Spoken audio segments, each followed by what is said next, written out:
meie isamaa on musta mullaga kaetud.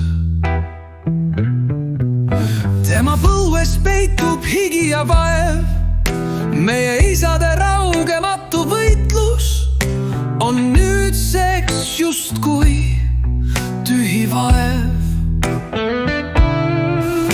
Meie emade helitav hing on muutunud mehiseks raevuks, meie kodumaad vaevab orjastatud vaesus. Meie esivanemate pisaraid peegeldub lootus, et kunagi veel saab teoks nende ootus.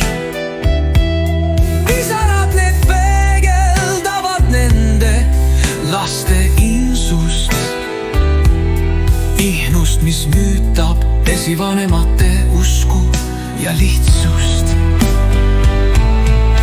Meie kodumaad katavad haiged saanud hinged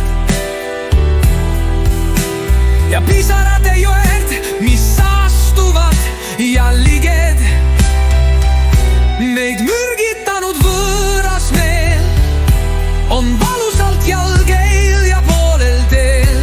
Ta varastanud on meie laste hinged ja materdanud vanemate pinged. Nüüd jäänud alles vaid on lootus, taevas sinine ja valge maa ning musta mullaga on kaetud esivanemate lootus.